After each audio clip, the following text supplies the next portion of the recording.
student activities and care. CRT training.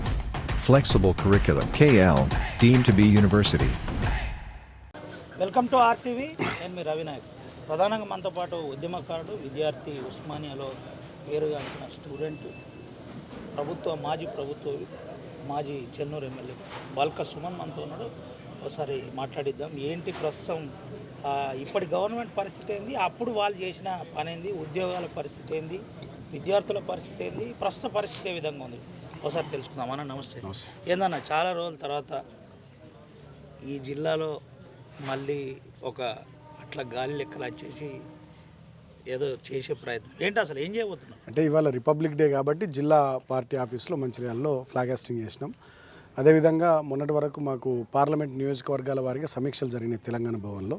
So 17 parliament నియోజకవర్గాలు అయిపోయిన తర్వాత 119 అసెంబ్లీ నియోజకవర్గాల్లో దానికి కొనసాగింపుగా పార్టీ సమావేశాలు పెట్టాలని పార్టీ నిర్ణయం తీసుకుంది. సో మన మంచిర్యాల జిల్లాకు సంబంధించి 30వ తారీఖు నాడు బెల్లంపల్లిలో, 4వ తారీఖు నాడు చెన్నూరు, 5వ తేదీ నాడు మంచిర్యాల, ఈ 3 నియోజకవర్గ స్థాయి సమావేశాలు కూడా పార్టీ సమావేశాలు పెట్టబోతా ఉన్నాం. సో దానికి సంబంధించి అంతా కూడా ఇవాళ మాట్లాడుకున్నాం, ఎట్లా చేయాలి ఏంది ఏం కథ అనేటటువంటి. రాబోయే రోజుల్లో పార్లమెంట్ ఎన్నికలకు పార్టీ క్యాడర్ను సన్నద్ధం చేయడం, ఈ ప్రభుత్వం ఏవైతే దుష్ప్రచారాలు చేసి అబద్ధాలు ఆడి అబద్ధపు పునాదుల మీద గద్దెనెక్కి ఇచ్చినటువంటి హామీలను, చేసినటువంటి వాగ్దానాలని విస్మరించి ఏ రకంగా పనిచేస్తూ ఉందో వాటిని ప్రజల్లోకి తీసుకెళ్లాలనేటటువంటి విషయాల మీద రాబోయే రోజుల్లో సీరియస్గా పనిచేయబోతున్నాం.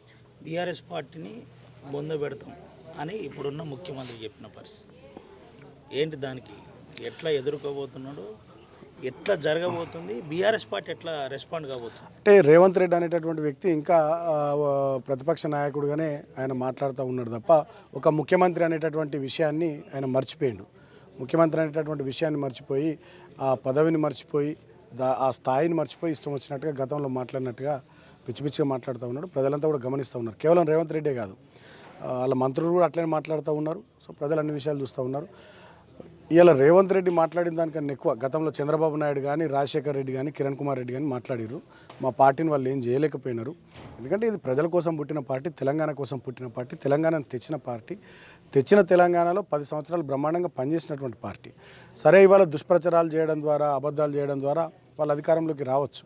వాళ్ళు చెప్పినటువంటి మాటల్ని నమ్మినటువంటి ప్రజలు ఒకసారి అవకాశం ఇద్దామని కూడా అనుకోవచ్చు. అయినంత మాత్రాన ఇవాళ ఈ పార్టీనే లేకుండా చేస్తా అనేటటువంటి అహంకారపు మాటలు, కేసీఆర్ను పిసికేస్తాం, బీఆర్ఎస్ను 100 మీటర్ల లోతుల బొంద పెడతాం, ఈ అహంకారపు మాటలు నిజంగా ప్రజలు గమనిస్తూ ఉన్నారు. రాబోయే రోజుల్లో ఖచ్చితంగా కరుగాల్చి వాత పెట్టడానికి సిద్ధంగా ఉన్నారు.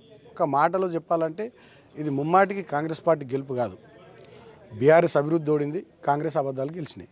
కేసీఆర్ను ఎట్టి పరిస్థితిలో చెప్పరాని మాట ఏంటి, మీరు ఎట్లా ఒక విద్యార్థి నాయకునిగా, పార్టీలో ఒక కీలకమైన వ్యక్తిగా ఎట్లా రెస్పాండ్ కాబోతున్నారు దాని మీద?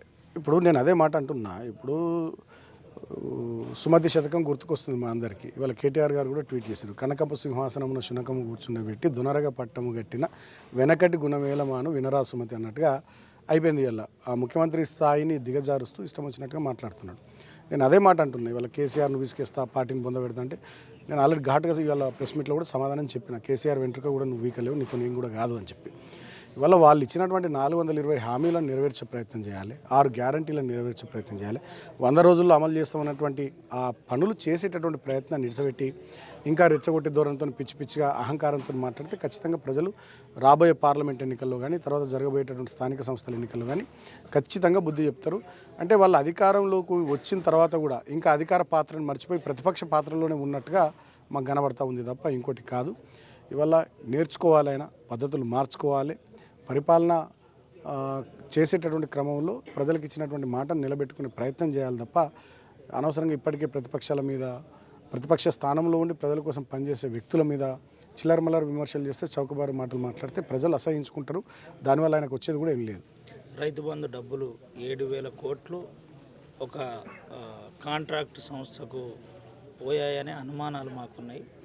వెంటనే దీని మీద సీరియస్గా పరిగణించాలి, ప్రభుత్వం స్పందించాలంటారు. ఏంటి దానికి సంబంధించిన ఆధారాలు మీ దగ్గర ఉండే మాట్లాడినరా, లేకపోతే ఎట్లా చూడొచ్చు?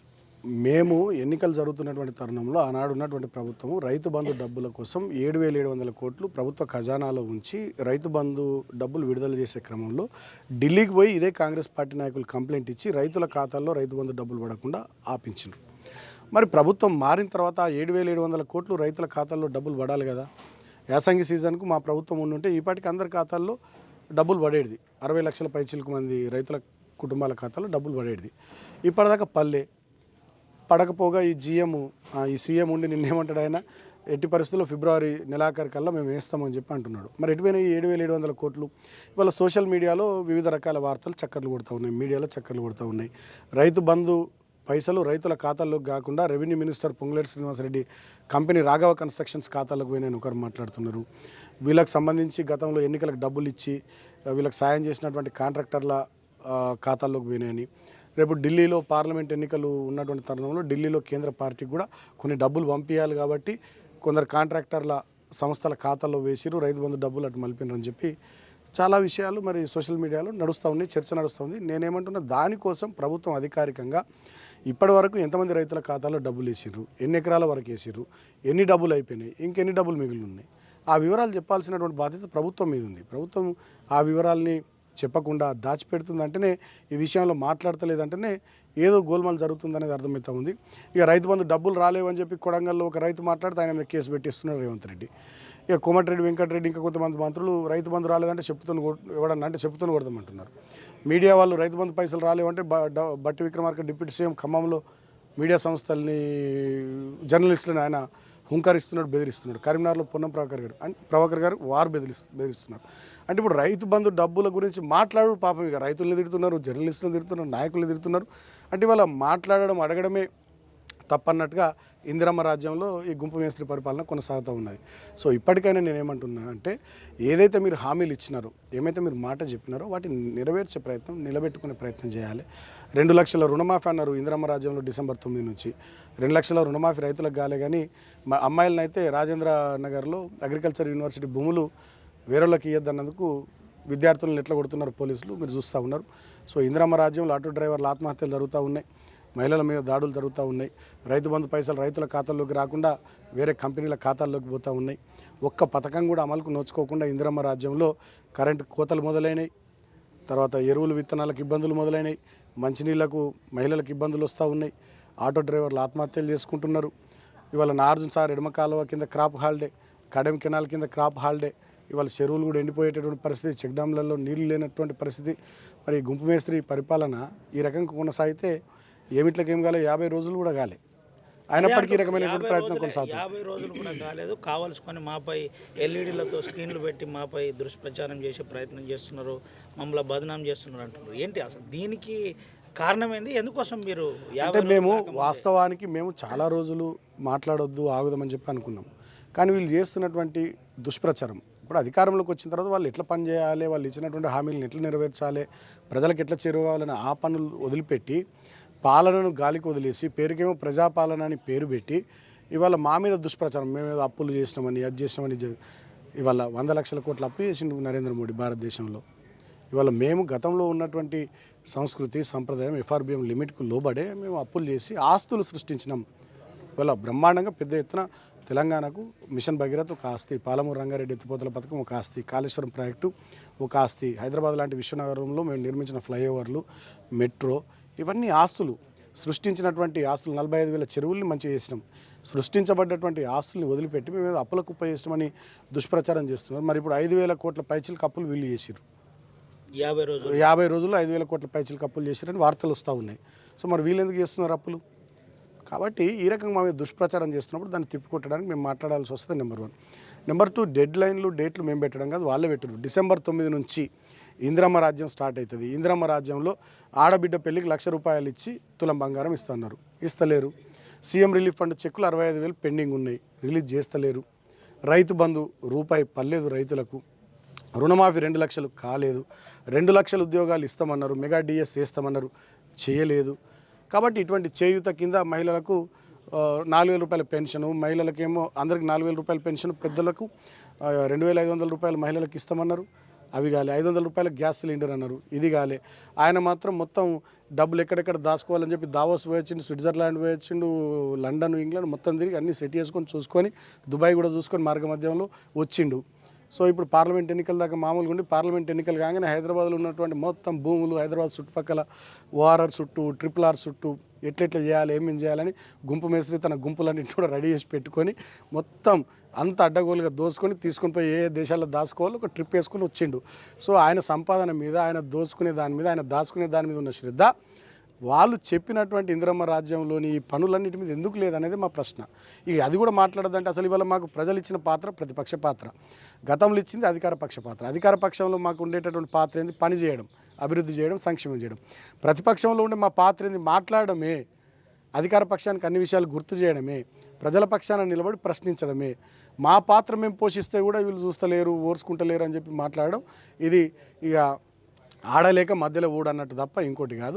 దీని నుండి విషయాలను డైవర్ట్ చేయడానికి, ప్రజల దృష్టిని మరల్చడానికి 100 మీటర్ల లోతుల బీఆర్ఎస్ను బొందబెడతాను మాట్లాడతాడు, కేసీఆర్ బొండ్రికాయ విసికేస్తాను మాట్లాడతాడు, ఇంకొక మంత్రి ఇంకో ధోరణితో రెచ్చగొట్టే విధంగా మాట్లాడి ప్రజల కాన్సన్ట్రేషన్ను వీటి మీద నుంచి డైవర్ట్ చేయాలని కుట్ర. ఇవాళ 1,30,00,000 అప్లికేషన్లు వచ్చినాయి వివిధ పథకాలకు సంబంధించి. ఎన్ని స్క్రూటినీ చేసిండ్రు? ప్రజాపాలనలో ఎన్ని స్క్రూటినీ చేసిండ్రు? మరి ఇంకా లబ్ధిదారుల ఖాతాల్లో పైసలు ఎందుకు వేస్తలేరు? ఎవరు ఆపుతున్నారు మిమ్మల్ని? కాబట్టి ఇదంతా గందరగోళంగా ఉన్నది. ఆయనకు పరిపాలన అనుభవం లేదు. రెడీగా ఉన్నాం, బ్యాగ్ చదువుకొని జైలుకు పోవడానికైనా దేనికైనా రెడీ అని బాల్క సుమన్ నోట్లోకి వెళ్ళి ఆ మాట వచ్చింది. ఏంది అసలు ఏం జరగబోతుంది రానున్న రోజుల్లో? అంటే రాష్ట్ర నిజంగానే ప్రభుత్వం ఏమన్నా మీపై ఏదైనా కుట్ర చేస్తుందా, లేదంటే ఏదైనా కేసులు పెట్టించి జైలుకు పంపించే ప్రయత్నం చేస్తుందా? నిన్ననే కేసీఆర్ పై ఒకటి హైకోర్టులో పిల్లు కూడా ఫైల్ చేసిన పరిస్థితి, WP హియరింగ్కు అంటే ఆదేశాలు కూడా చీఫ్ జస్టిస్ ఇచ్చినట్టు. ఏంటి అసలు ఏం జరగబోతుంది? ఇప్పుడు రాష్ట్ర వ్యాప్తంగా చాలామంది మా కార్యకర్తల మీద, నాయకుల మీద, మా మాజీ ఎమ్మెల్యేల మీద, ప్రస్తుత ఎమ్మెల్యేల మీద కేసులు అవుతున్నాయి. ఇవాళ నేను అందుకని మా పార్టీ సమావేశంలో కూడా మా కార్యకర్తలందరికీ ధైర్యంగా చెప్పిన, గట్టిగా ఉందామన్న. కేసులు, జైళ్ళు, బెయిలు కొత్త కాదు. ఇవాళ కొల్లాపూర్ లాంటి నియోజకవర్గంలో ఏకంగా మా నాయకుని చంపేసిరు, హత్య చేసిరు. చాలా చోట్ల దాడులు కూడా జరుగుతూ ఉన్నాయి. చెన్నూరు నియోజకవర్గంలో ఇవాళ మందమరి లాంటి పట్టణంలో మా వాళ్ళ 22 క్వార్టర్లకు నోటీసులు ఇచ్చారు. విలేకరులు ఉంటున్నారు, కాంగ్రెస్ వాళ్ళు ఉంటున్నారు, INTs, AITs వాళ్ళు ఉంటున్నారు, చాలామంది ఆ క్వార్టర్లలో ఉంటున్నారు.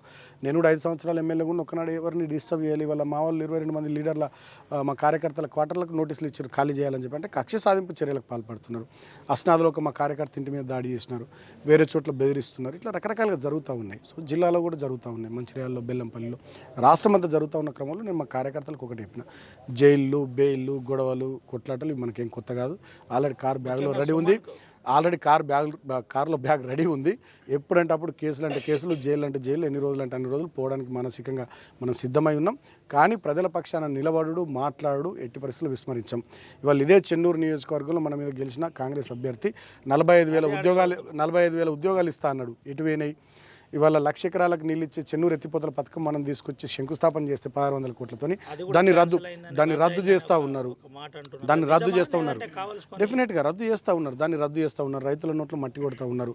అదేవిధంగా SDF నిధులు ముఖ్యమంత్రి గారి నుండి ఈ జిల్లాకు 7 మున్సిపాలిటీలకు మేము 25 కోట్ల చొప్పున తెప్పించిన ఆర్డర్స్, వాటిని క్యాన్సిల్ చేసిర్రు. సో ఇట్లా అదేవిధంగా ఒక పెద్ద ఇండస్ట్రీ పెడుతున్నాడు ఇక్కడ Chennur MLA. Oil palm industry కూడా ఇప్పుడు ప్రమాదంలో పడ్డది. అదేవిధంగా ఆయన స్కిల్ డెవలప్మెంట్ సెంటర్లు పెడుతున్నాడు, అగ్రికల్చర్ యూనివర్సిటీ తెస్తున్నాడు. ముంపు కాళేశ్వరం ప్రాజెక్టులో మేడిగడ్డ బ్యాక్ వాటర్లో మునిగిపోయినటువంటి భూములకు, రైతులకు మొత్తం నష్టపరిహారం 4 సంవత్సరాల నష్టపరిహారం ఇప్పిస్తున్నాడు, కరకట్టలు కట్టిస్తున్నాడు. ఇచ్చినటువంటి ఒక్క మాట కూడా ఆయన ఇప్పటిదాకా నిలబెట్టుకోలే.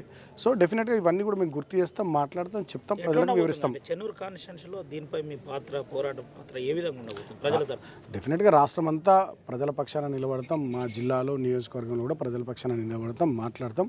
కాంగ్రెస్ పార్టీ ఇచ్చిన హామీలు నెరవేర్చేలా కాంగ్రెస్ పార్టీ మీద ఒత్తిడి తీసుకొస్తాం, ప్రభుత్వాన్ని నిలదీస్తాం, ప్రజల పక్షాన నిలబడతాం. నేను మళ్ళీ చెప్తా ఉన్నా, ఇవాళ మేము మాట్లాడుతున్నది ఎందుకంటే మీరు ఇచ్చినటువంటి డెడ్ లైన్లు, మీరు ఇచ్చినటువంటి డేట్లు డిసెంబర్ 9వ తారీఖు, 9వ తారీఖు తర్వాత అన్నీ చేస్తామన్నారు, ఏమి కాలే. కాబట్టి మేము గుర్తు చేస్తున్నాం, మాట్లాడుతున్నాం.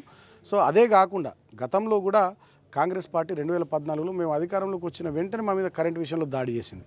మేము ఇవాళ అట్లేం లేము. మేము ప్రభుత్వానికి పూర్తి స్థాయిలో సమయం ఇవ్వాలనే ఆలోచన చేస్తూనే వాళ్ళు ఇచ్చినటువంటి మాటలు, చెప్పినటువంటి విషయాన్ని వాళ్ళకు గుర్తు చేస్తూ డెఫినెట్గా వాళ్ళ మీద ఒత్తిడి తీసుకొచ్చేటటువంటి ప్రయత్నం చేస్తాం. సమర్థవంతమైనటువంటి ప్రతిపక్ష పాత్ర ఖచ్చితంగా మేము పోషిస్తాం.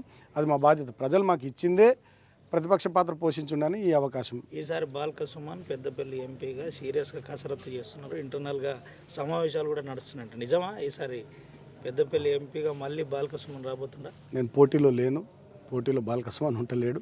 జిల్లా పార్టీ అధ్యక్షుడు ఉన్నా కాబట్టి ఈ 3 నియోజకవర్గాల్లో మా పార్టీకి మెజార్టీ తీసుకురావడమే లక్ష్యంగా డెఫినెట్గా పనిచేస్తాం. సో ఇక్కడ చరిత్ర కూడా ఏంటంటే పెద్దపల్లి పార్లమెంట్ నియోజకవర్గంలో తెలంగాణ వచ్చినప్పటి నుంచి 2014లో నేను ఎంపీకి గెలిచిన, మొన్న 2019లో మా మిత్రుడు వెంకటేష్ నేత ఎంపీకి గెలిచిన. డెఫినెట్గా నెక్స్ట్ కూడా ఇక్కడ గులాబీ జెండానే మళ్ళీ ఎగరబోతుంది అనేటటువంటిది స్పష్టం. దానికోసం ఖచ్చితంగా మా శ్రేణులందరినీ సమాయత్తం చేస్తున్నాం, అందరినీ సన్నద్ధం చేస్తున్నాం, పనిచేస్తాం. ఇక్కడ 7 అసెంబ్లీ సీట్లలో మేము ఓడిపోవచ్చు గాక. గతంలో కూడా మల్కాజ్గిరిలో, భువనగిరిలో, నల్లగొండలో, నిజామాబాద్లో, కరీంనగర్లో అన్నిట్లలో మేము ఎమ్మెల్యేలం ఉన్నాం. ఆయన ఎంపీలు వేరే పార్టీలు గెలిచినాయి. సో ఇక్కడ కూడా డెఫినెట్గా ఈ 50 రోజుల కాంగ్రెస్ పార్టీ పరిపాలన చూసిన తర్వాత ఇవాళ ప్రజల్లో విరక్తి వచ్చింది, ప్రజల్లో ఒక రకమైనటువంటి రెవల్యూషన్ ప్రారంభమైంది. ఖచ్చితంగా రాబోయే రోజుల్లో దాని ఫలితం మీకు పార్లమెంట్ ఎన్నికల్లో కనబడుతుంది. చివరిగా ఒక మాట చెప్పండి అన్న, అటు అదాని సంబంధించింది, ఇటు రేవంత్ రెడ్డి ఇద్దరు ఒకటే. ఒక ఎమ్మెల్సీల విషయంలో మాకు అన్యాయం జరిగింది, మాకు రావాల్సిన ఒక ఎమ్మెల్సీ మిస్ అయినారు. ఏంటి అది ఎట్లా జరిగింది? అంటే ఇప్పుడు 2 విషయాలు. ఇవాళ కాంగ్రెస్ పార్టీ మమ్మల్ని బీజేపీకి బీఆర్ఎస్ బీ టీం అంటది, బీజేపీ కాంగ్రెస్ పార్టీకి బీఆర్ఎస్ బీ టీం అంటది. అసలు మేము ఎవరికి బీ టీంగా, మేము తెలంగాణ ప్రజల ఏ టీం. నిజంగా కుమ్ముక్కైన 2 పార్టీలు కాంగ్రెస్ బీజేపీ. రాహుల్ గాంధీ ఏమో దేశమంతా అదానిని తిట్టుకుంటూ తిరుగుతాడు. ఇదే రేవంత్ రెడ్డి ముఖ్యమంత్రి ప్రధానమంత్రిని అమిత్ షాని కలిసిన తర్వాత దావోస్లో 12,000 కోట్ల ఒప్పందాలు జరుగుతాయి గౌతమ్ అదానితోని. సో అంటే డెఫినెట్గా వాళ్ళంతా కలిసిపోయి ఉన్నట్టు కదా. నెంబర్ 1. నెంబర్ 2, అమిత్ షాను కలిసి వచ్చిన తర్వాత 2 ఎమ్మెల్సీ ఎన్నికలకు సంబంధించిన నోటిఫికేషన్ జరుగుతుంది. ఆ 2 ఎమ్మెల్సీ స్థానాలకు వేరువేరుగా ఎన్నికలు జరగాలి. ఒకటేసారి వాళ్ళు రాజీనామా చేసి ఒకటేసారి ఎలక్ట్ అయిన ఒకటే కోటాలో జరిగింది.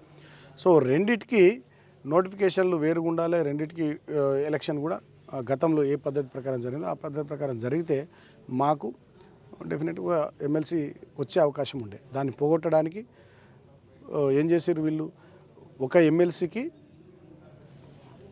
అందరూ 119 మంది శాసనసభ్యులు ఓటేసుడు, ఇంకో ఎమ్మెల్సీకి మళ్ళీ 119 మంది శాసనసభ్యులు ఓటేసుడు అనే సిస్టమ్ పెట్టారు. గతంలో అది లేదు. ఒకే నోటిఫికేషన్లో ఒకేసారి ఎలక్ట్ అయ్యి ఒకేసారి రిజైన్ చేసి ఒకేసారి మళ్ళీ ఎన్నిక వికెట్ స్థానానికి ఎన్నిక వచ్చినటువంటి తరుణంలో 2 ఎమ్మెల్సీ స్థానాలు ఉంటే 2 ఎమ్మెల్సీ స్థానాలకు ఉన్న 119 మంది ఎమ్మెల్యేలు ఓటేయాలి. అప్పుడు డివైడ్ అవుతుంది. సో అప్పుడు నెంబర్ ఎంత వస్తుంది? 119 అంటే డెఫినెట్గా రెండింటికి కలుపుకుంటే అటు 60 ఇటు 60, దాంట్లో మెజారిటీ ఎటు ఉంటే అటు వస్తుంది. సో వాళ్ళ 64 వాళ్ళకు ఉన్నాయి కాబట్టి డెఫినెట్గా వాళ్ళకు ఒకటి వస్తుంది, 39 మాకు ఉన్నాయి కాబట్టి మాకు ఒకటి వస్తుంది నెక్స్ట్ సెకండ్. సో అట్లా కాకుండా రెండింటికి ఆ ఎమ్మెల్సీకి ఓటేయచ్చు, ఈ ఎమ్మెల్సీకి ఓటేయచ్చు. 119 మంది ఎమ్మెల్యేలు అంటే 64 మంది ఎమ్మెల్యేలు వాళ్ళకు ఉన్నారు కాబట్టి 2 కూడా మెజారిటీ వాళ్ళకి ఉంటే వాళ్ళకి వస్తాయి. సో ఆ రకంగా నోటిఫికేషన్ తీసుకొచ్చింది రేవంత్ రెడ్డి అమిత్ షాని కలిసి. కాబట్టి వాళ్ళిద్దరు ఒక్కటైపోయారు. కాబట్టి ఈ పార్లమెంట్ ఎన్నికల్లో ఆ 2 జాతీయ పార్టీలకు బుద్ధి చెప్పాలని కోరుతున్నాను. పార్లమెంట్లో బీఆర్ఎస్ పార్టీ గెలవబోతుంది, ఎట్లుంది? అంటే డెఫినెట్గా మేమైతే చాలా సీరియస్ ఎఫర్ట్ పెడుతున్నాం. కాంగ్రెస్ పార్టీ చేసినటువంటి దుష్ప్రచారాన్ని, అబద్ధాలని తిప్పికొడుతూ మేము ఇప్పటిదాకా మేము చేసినటువంటి పనులు, రాబోయే రోజులు మేము చేయబోయేటటువంటి పనులు. ఢిల్లీలో బీఆర్ఎస్ ఎంపీలు ఎందుకు ఉండాలి? కాంగ్రెస్ మాట్లాడదు జాతీయ పార్టీగా, అదేవిధంగా బీజేపీ మాట్లాడదు. వాళ్ళిద్దరు ఎజెండా రకరకాలుగా ఉంటుంది. ఓన్లీ బీఆర్ఎస్కి మాత్రమే తెలంగాణ ప్రాంతానికి సంబంధించినటువంటి అంశాలు మన ఎజెండా ఉంటాయి. కాబట్టి డెఫినెట్గా బీఆర్ఎస్ ఎంపీలు పార్లమెంట్లో ఉంటే గట్టిగా నిలదొక్కుని మాట్లాడగలుగుతారు. ముఖ్యంగా సింగరేణి కోల్బెల్ట్ ఏరియాలో పెద్దపల్లి ఎంపీ బీఆర్ఎస్ ఉంటే రేపటి రోజున సింగరేణి ప్రైవేటైజేషన్ను ఖచ్చితంగా అడ్డుకుంటుంది. రేపు గౌతమ్ అదానికి ఈ ప్రాంత బొగ్గు గనులు పోవద్దంటే ఇక్కడ నుంచి కాంగ్రెస్ ఓడో బీజేపీ ఓడో ఎంపీ ఉంటే మూసుకొని కూర్చుంటాడు. అదే బీఆర్ఎస్ ఎంపీ ఉంటే గట్టిగా నిలదీస్తాడు, మాట్లాడతాడు. కాబట్టి బీఆర్ఎస్ని గెలిపించుకోవాల్సిన అవసరం ఉంది. ఆర్టీవీ ద్వారా ఉద్యమకారుడు మాజీ ప్రభుత్వ బాల్క సుమన్ ఏం సందేశం ఇవ్వబోతుండో, ప్రభుత్వానికి ఏం హెచ్చరించబోతుండో? డెఫినెట్గా ఇప్పుడు నేను ప్రభుత్వాన్ని ఒకటే కోరుతా ఉన్నా, పదే గత ప్రభుత్వం మీద దాడి చేయడం కంటే మా నాయకులు అదేవిధంగా మా కేసీఆర్ గారిని అందరిని ఉద్దేశించి విచక్షణ రహితంగా ఇష్టం వచ్చినట్టుగా విమర్శలు చేసుడు కంటే మీరు ఎన్నికల సందర్భాల్లో ఏవైతే 6 గ్యారంటీలు హామీలు ఇచ్చినారో, 420 మాటలు ఏవైతే హామీలు ఇచ్చినారో వాటిని నెరవేర్చే ప్రయత్నం చేయాలి. వాటిని నెరవేర్చే ప్రయత్నం చేయకుండా అడ్డగోలుకి ఇష్టం వచ్చినట్టుగా మాట్లాడితే తెలంగాణ ప్రజలు మిమ్మల్ని క్షమించరు. 100 రోజుల లోపల 6 గ్యారంటీలు అమలు చేస్తామన్నారు. ఇప్పటిదాకా ఏం అమలు చేయలే. సో ఇప్పుడు మళ్ళీ ఎన్నికల కోడ్ ఫిబ్రవరి చివరిలో ఏదో ఎన్నికల షెడ్యూల్ వస్తుంది అంటున్నారు. మళ్ళీ ఎన్నికలకు కూడా అడ్డం వచ్చిందని చెప్పి ఇంకో 3-4 నెలలు దాటవేసే ధోరణి కనబడతా ఉంది ప్రభుత్వం వైఖరి. కాబట్టి ఇప్పటికే 1,30,00,000 అప్లికేషన్లు వచ్చినాయి. ప్రజలందరూ ఆశగా ఎదురు చూస్తున్నారు. మహిళా తల్లులు 2,500 ఎప్పుడు వస్తాయని చూస్తున్నారు. 500 రూపాయల గ్యాస్ సిలిండర్ ఎప్పుడు వస్తుందని చూస్తున్నారు. 2 లక్షల రూపాయల రుణమాఫీ ఎప్పుడు జరుగుతుందని రైతులు ఎదురు చూస్తున్నారు. రైతు బంధు ఎప్పుడు పడుతుందని రైతులు ఎదురు చూస్తున్నారు. పెన్షన్దారులందరూ కూడా 4,000 రూపాయల పెన్షన్ ఎప్పుడు వస్తాయని ఎదురు చూస్తున్నారు. కొత్తగా పెళ్ళైన వాళ్ళు 1,00,000 రూపాయలతో పాటు తులం బంగారం ఎప్పుడు వస్తుందని అమ్మాయిలు ఆడబిడ్డలు ఎదురు చూస్తూ ఉన్నారు. అన్నిటికన్నా ముఖ్యంగా మా యువత 2 లక్షల ఉద్యోగాలకు సంబంధించిన జాబ్ నోటిఫికేషన్లు ఎప్పుడు వస్తాయి, మెగా డిఎస్ ఎప్పుడు వస్తాయని చెప్పి వాళ్ళు ఎదురు చూస్తూ ఉన్నారు. వీటి మీద శ్రద్ధ పెట్టాలి, వీటి మీద ప్రభుత్వం దృష్టి పెట్టాలి. వీటిని విడిచిపెట్టి 100 మీటర్ల లోతుల బీఆర్ఎస్ను వాతి పెడతామని, కేసీఆర్ను విసికేస్తామనేటటువంటి అహంకారపూరిత మాటలు, రైతు బంధు రాలేదని చెప్పినటువంటి రైతు మీద కేసులు పెట్టుడు, రైతు బంధు అడిగితే వారి చెప్పుతోని కొట్టమని ఒక మంత్రి మాట్లాడినటువంటి తీరును ప్రజలంతా గమనిస్తూ ఉన్నారు. మీ అహంకారము, మీ నియంతృత్వము దీన్ని చూస్తూ ఉన్నారు. రాబోయే రోజులు ఖచ్చితంగా మీకు తగిన రీతిలో తెలంగాణ సమాజం బుద్ధి చెప్తుంది. ఇదే పరిస్థితి ప్రధానంగా పూర్తిగా కేసీఆర్ను కనీసం టచ్ కూడా చేయలేరు. ఒకవేళ టచ్ చేస్తే ఏ విధంగా ఉంటుందో పూర్తిగా తెలుస్తుంది. దానికి సంబంధించి 6 గ్యారంటీలకు సంబంధించి ప్రభుత్వం ఎందుకు ఇప్పటిదాకా అమలు చేయలేదు, అమలు చేయాలి. చేయకపోతే దీనిపై చాలా సీరియస్గా ఒక ఉద్యమం ఉండబోతుందని అయితే మాజీ ప్రభుత్వం బాల్క సుమన్ చెబుతున్న పరిస్థితి కనబడుతుంది. త్వరలో సుమంత రవినాయక్ ఆర్టీవీ ఆదిలాబాద్. మరిన్ని వీడియోస్ కోసం ఛానల్ ని సబ్స్క్రైబ్ చేయండి. లేటెస్ట్ అప్డేట్స్ కోసం వాట్సాప్ ఛానల్ ని ఫాలో చేయండి. అండ్ లింక్ డిస్క్రిప్షన్ లో ఉంది.